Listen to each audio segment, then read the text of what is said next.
Hi friends, welcome back to Telangana అమ్మాయి వంటలు. నేను మీ రాధిక. ఈరోజు నేను దేవి నవరాత్రుల్లో మొదటి రోజు అమ్మవారికి పొంగల్ నైవేద్యంలా చేస్తుంటారు కదా, ఆ పొంగల్ని కుక్కర్లో చాలా త్వరగా ఎలా ప్రిపేర్ చేయాలో చూపించబోతున్నాను. టేస్ట్ అయితే చాలా బాగుంటుందండి, ఘాటుగా. మనకి ఉదయాన్నే టిఫిన్స్కి కూడా బెస్ట్ రెసిపీ ఇది. ఎలా ప్రిపేర్ చేయాలో చూసేద్దాం. ముందుగా ఒక కుక్కర్ని తీసుకొని అందులోకి ఒక కప్పు నిండుగా బియ్యంని వేసుకోవాలి. అదే కప్పుతోని పెసరపప్పుని తీసుకోవాలి.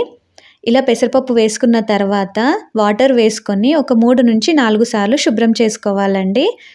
ఇలా శుభ్రం చేసుకున్న తర్వాత వాటర్ని మొత్తం డ్రైన్ చేసుకొని ఇప్పుడు కుక్కర్ని స్టవ్ పైన పెట్టుకొని 1 టేబుల్ స్పూన్ నెయ్యిని వేసుకోవాలి.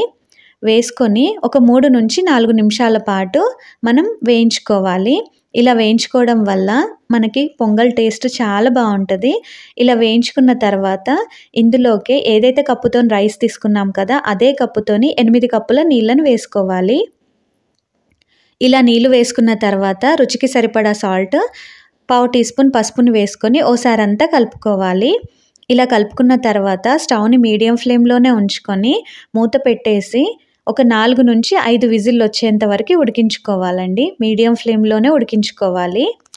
ఇలా ఉడికేలోపు మనం పొంగల్ కోసమని మసాలా ప్రిపేర్ చేసుకుందాము. అందుకోసమని 1 టేబుల్ స్పూన్ మిరియాలు, 1 టేబుల్ స్పూన్ జీలకర్ర, 4 పచ్చిమిరపకాయలు, ఒక పెద్ద అల్లం ముక్కను తీసుకొని పీల్ చేసుకొని ఇలా కట్ చేసుకొని మిక్సీ జార్లోకి వేసుకోవాలి. వీటన్నింటినీ ఇలా వేసుకున్న తర్వాత కోర్సుగా గ్రైండ్ చేసుకోవాలి. ఇలా మసాలా ప్రిపేర్ చేసుకోవడం వల్ల టేస్ట్ సేమ్ టెంపుల్లో మనం పొంగల్ తింటున్నప్పుడు ఏ టేస్ట్ అయితే ఉంటుందో అదే టేస్ట్ వస్తుందండి.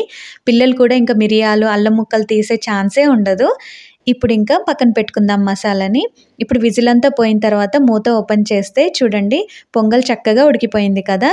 ఇలా జారుడు కన్సిస్టెన్సీలోనే ఉండాలి. ఇప్పుడు ఇంకా మనం తాలింపుని పెట్టుకుందాము. పొంగల్కి తాలింపులోనే అసలైన టేస్ట్ ఉందండి పొంగల్ది. ఇప్పుడు స్టవ్ పైన కడాయి పెట్టుకొని 1/2 కప్పు వరకు నెయ్యిని వేసుకోవాలి. నెయ్యి ఎంత వేసుకున్నా మన ఇష్టం అది. అందులోకే 3 టేబుల్ స్పూన్ల కాజుని వేసుకొని స్టవ్ని మీడియం ఫ్లేమ్లో ఉంచుకొని 1 నిమిషం పాటు ఫ్రై చేసుకోవాలి. ఆ తర్వాత 4 రెబ్బల కరివేపాకును కూడా ఫ్రై చేసుకున్న తర్వాత కొద్దిగా ఇంగువను వేసుకోవాలి. ఇంగువ వేసుకున్న తర్వాత 1 నిమిషం ఫ్రై అయిన తర్వాత స్టవ్ ఆపేసేయాలండి. స్టవ్ ఆపేసిన తర్వాత మాత్రమే మనం ప్రిపేర్ చేసి పెట్టుకున్న మసాలాని వేసుకోవాలి. ఈ మసాలా స్టవ్ ఆన్లో ఉంటే వేయగానే మాడిపోతుంది. అందుకని స్టవ్ ఆపేసి వేసుకున్న తర్వాత 1 నిమిషం ఇలా ఫ్రై చేసుకొని ఇంకా పొంగల్లో వేసేసుకోవాలి. ఇలా వేసుకున్న తర్వాత స్టవ్ని సిమ్లో ఉంచుకొని ఒక 3 నిమిషాల పాటు ఉడికించుకోవాలండి పొంగల్ని. ఉడికిన తర్వాత స్టవ్ ఆపేస్తే టేస్టీగా ఉండే పొంగల్ రెడీ అయిపోయింది. మీరు తప్పకుండా ట్రై చేసి మీకు ఎలా కుదిరిందో నాకు కామెంట్ సెక్షన్లో తెలియచేయండి. ఈ రెసిపీ నచ్చితే లైక్ చేసి మీ ఫ్రెండ్స్, ఫ్యామిలీ మెంబర్స్కి షేర్ చేయండి. మరిన్ని ఇంట్రెస్టింగ్ రెసిపీస్ కోసం నా ఛానల్ని తప్పకుండా సబ్స్క్రైబ్ చేయండి. Thank you.